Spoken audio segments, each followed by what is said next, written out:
folks. Waiting for Luke to get here. We are at the north end of Lake Fork, Buck and Bass Ranch. We are going to do a little thermal hunting.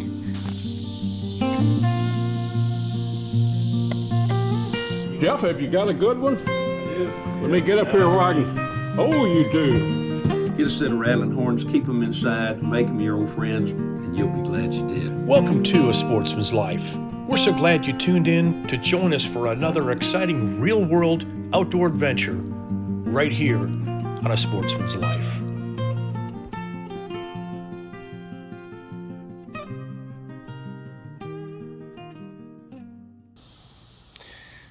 A little live video, folks. Waiting for Luke to get here. We are at the north end of Lake Fork, Buck and Bass Ranch. We are going to do a little thermal hunting after dark, so he'll be here shortly.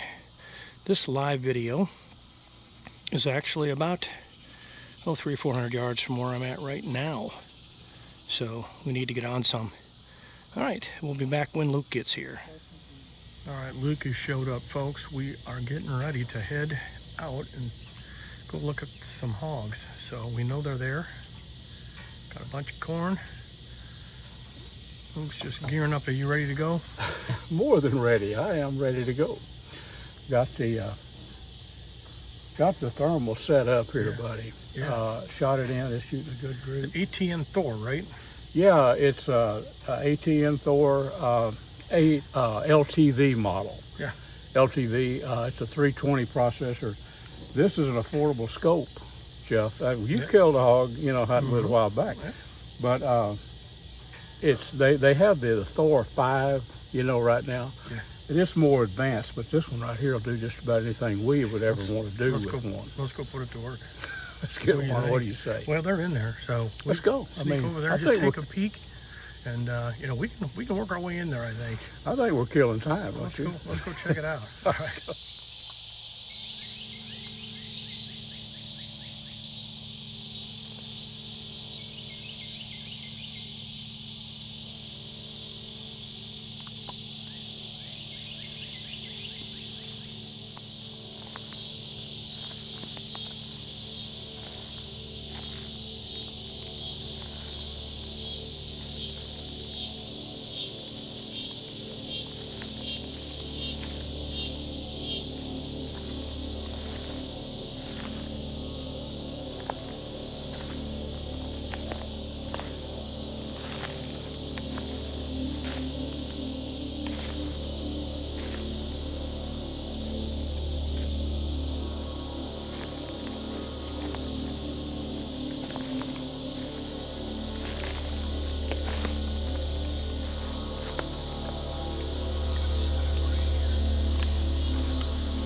that's how it's done, my friend.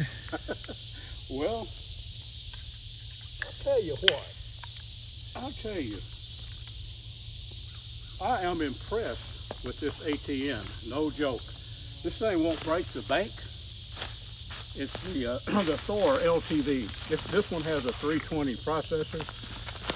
And we were about, I don't know, 70 yards. But you know, Jeff, most of the hogs that you and I both shoot are inside 100 yards. We got the CVA Cascade, the V8, that's the varmint hunter. And I'll tell you, Jeff, you and I have said this a million times, that this is a 223 caliber. And it's probably not what we'd be using if we were banging away, you know, at running hogs out, say, 200 or 300 yards away. But the 223, the type of hunting we do. Yep. It's all about shot placement. One shot, one kill, one hog. We're going home with some pork. You know, that's what I'm all about. Now, you bet. Me too. Some good backstrap. That looked like a good fat one too. We'll get up there and take a good look at him. Let's take a walk up there, huh? But I want to tell our folks what's going to happen. Jeff and I are on an outdoor fiesta. We're down here. I've been here all of 20 minutes, and Jeff kind of knew where the hogs were at. I had a pretty good idea. So we got one down. We're going to get our meat here. I've got 25 pounds of ice in the cooler, Jeff. In the morning, this is going to be a hog and a HAWG trip.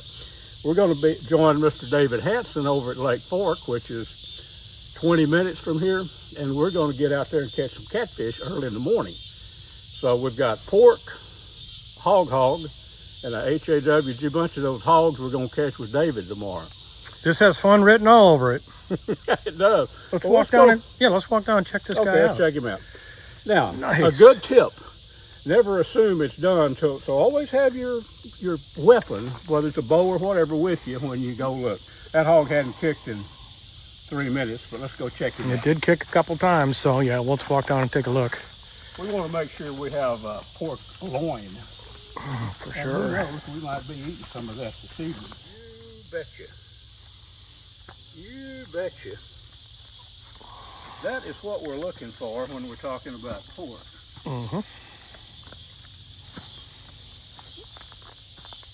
Yep, this will make some good pork for us, buddy. Yeah, I think you got a neck shot there. Oh, You're looking like it. Yep. And it's a young boar, and that's Nice young boar. the fallacy. A lot of people think, oh, it's a boar, we can't eat it. Well, I guarantee I smell no boar smell. Oh boy, no. And this one is going to be primo, and he's already bled out. You know? Yeah. You bet. Now let's look at the little machine that got it done. How about that? Look at that. Yeah. Nice work. Get up here. I want to tell you, this ATN, take a look at the top of this, friends. Easy to work with. Yep. Easy to record. The buttons are easy to find. Well, okay. And with it zeroed in, there's nothing easy about killing a hog, but you killed a hog. Got one. And a fat one. Let's go get the buggy and get him home. Just turn this rascal into some meat. What do you say? Let's do it. Brought to you by Dallas Safari Club, Conservation, Education, and Hunter Advocacy. Hornaday, accurate, deadly, dependable. Taurus Firearms, maker of the Raging Hunter. Stealth Vision, high-tech, precision-driven equipment tailored for the modern hunter. We left you last. We were hog hunting. And now we are watching the sunrise and meeting our good friend David Hanson for a little morning fishing here on Lake Fork.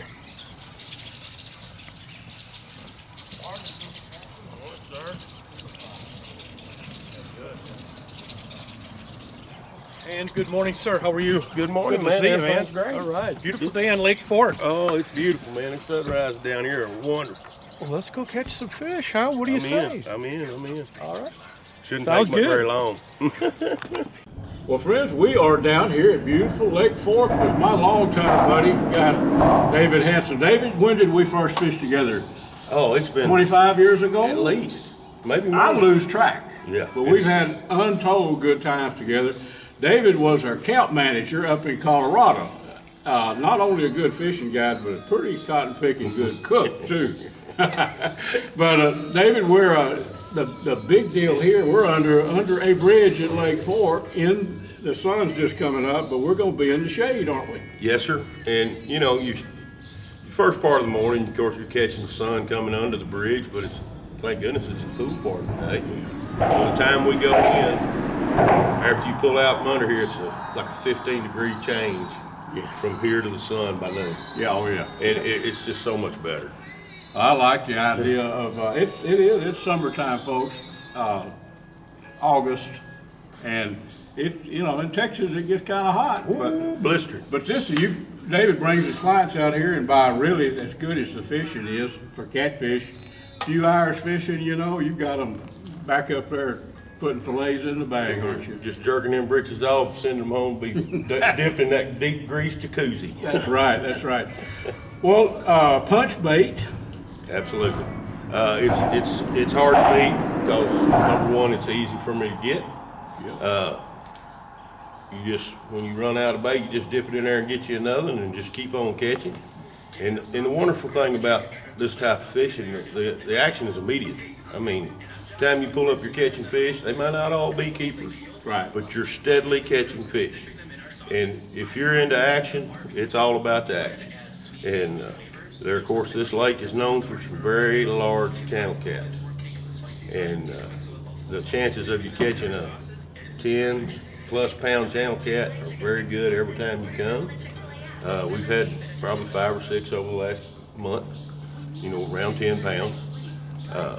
But like I say, you always leave here with limits of fish for the freezer without a problem. It's the easiest lake for me to channel catfish on that I've ever fished. For the simple reason, you really don't even have to chum here.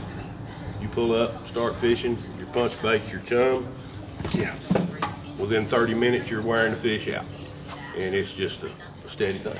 David, one thing I've noticed with punch bait, really, is you start out, and it almost always happens this way. You'll catch a fish or two, and then that bait permeates the scent in the water, and it's like, last night we were shooting wild hogs over corn, but I shot one last night in the cooler. So for a newspaper article, I want y'all to help me here. Well, I'm thinking about hogs and hogs. H-A-W-G-S. Yes. I'm always another term for cast and blast. That's it, David. Well, buddy, I think we're, the punch bait's there. I see the rods. I see the bridge in the shade. So, you think it's time to get going? Let's get them. Come on. May not have got them in the mouth, but we got them. That's right. Don't matter how you get it, just get it. There you go. This is the best one I've had this morning. Yeah. You did it after A good one. Beautiful.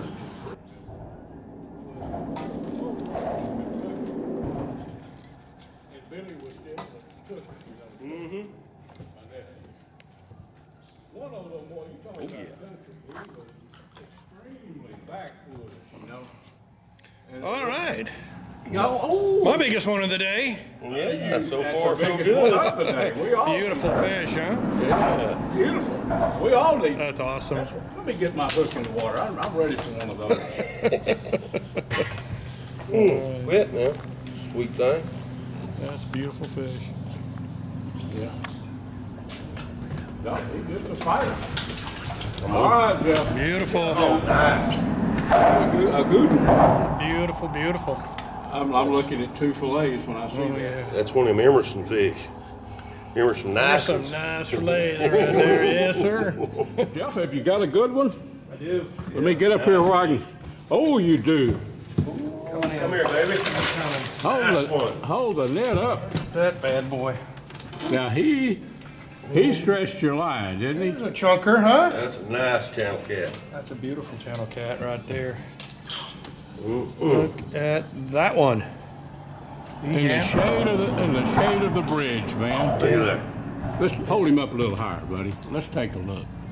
That's a beautiful. Oh. That is a That is a nice one. That's the fish of the day. That's what we're looking for. Let me ask you. good. Let me ask you. Did he pull on your line? Good fight. All right, let's get another one. Come on. Oh, nice one. That's a pretty good one. Yeah, that's a good eater. I'm looking at 2 fillets. Is what I'm looking at. Let's get him. Yeah. Jeff got on this side of the boat and found the fish, Nice. and I was quick to move over and get in his territory. Yeah, it's called brother. Moving in on me. Brother-in-law, yeah. That's all right. Let's get some more. Heck yeah. Beautiful fish. Nice. Okay. Well, now he's not going to try, but let's see. No, he's a better one. I think we've got a good one here. Oh, yeah. I hope so. Oh, yeah. Nice. Yeah, that's a good one. Well, Oh, yeah. that was one strong fish there, David. I'm telling you, That's a man. dandy When fish. he hit, the chattel cat just fights hard anyway. They do. Now, for most folks, when they think about fishing, you think, well, I've got to put a lot of money into my rig and everything. But my theory is simple is the best, and to save money is even better. So I have a simple rig. Works with mono or braid. I like to use a bullet style slip weight. Very simple. Thread that on there. You know, you get older, it's hard to see them kind of things. Oh yeah. And braid, a lot of people, they don't realize that you don't have to tie that, what's it called, Palomar knot. So to speed things up, I tie a loop. Come around and pull that through. Now you've got a non-slip knot. Then you take your little 4 or 6 treble hook. I buy the treble hooks that are cheap. I don't buy the 3X strong for the simple reason with these cheaper hooks, if you hang it up, you can bend your barbs back straight and go right back to fishing, and you ain't put out all that money for those XXX strong hooks. So I put that through the eye and loop it over the hook as such, like you would a trot line hook in a staging. There you go. And now, here's my knot where I've tied on, and I want my weight to be about that far off. So I mash the small end of this weight to make it, you know, where you can adjust your length of your leader. And I like to start out pretty close. And that right there is about as cheap a rig for channel catfishing with punch bait as a man can come up with. Beautiful. And it works. It does. It's been working. Let's put it to work. Let's do it. All right, David. I think I caught this one right here. I don't know. No, I'm just kidding. I think that was Jeff's fish. What a bunch of fish. Nice, man. Pile of fish, man. Good eating. Doesn't take long to get them. Doesn't get hot. It's not hot yet. If Right. we'd stayed out there, of course, it's not even 10 o'clock. We got it wrapped up. That's it. Nothing Well, to it. folks, David Hanson, I've been fishing with this rascal for a long, long time. 25 plus years, and he's made his living catching catfish forever. David, again, if you would please, or tell him how to call you, whatever. You can reach me anytime on my cell phone at 903-268-7391. Also find me on Facebook at David Hanson or Little D's Guide Service. Much fun. Oh, enjoyed it. immensely, Thank you, man. David. Thank y'all. A Sportsman's Life is also brought to you by Mossberg, American built, American strong. The YO Steakhouse, Catch and Release Apparel, Pyramid Air, your one-stop shop for everything air guns.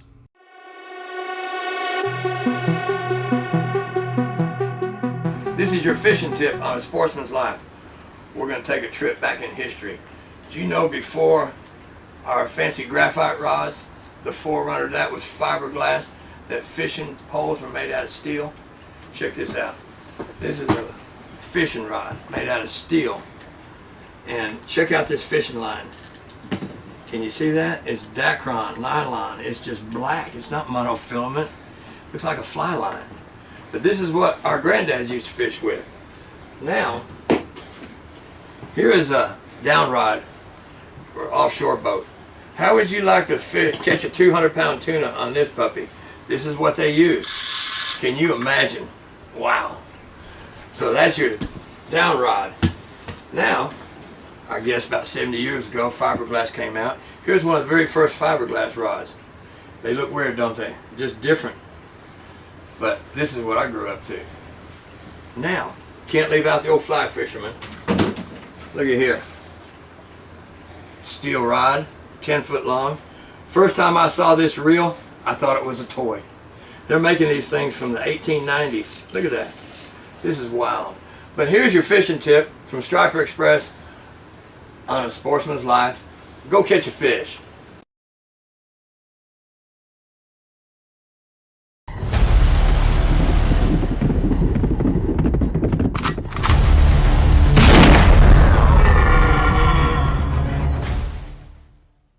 If you're looking for the best way to bring game to the table, check out Vineyard Max Deer Products at vineyardmax.net or find them on Instagram and Facebook.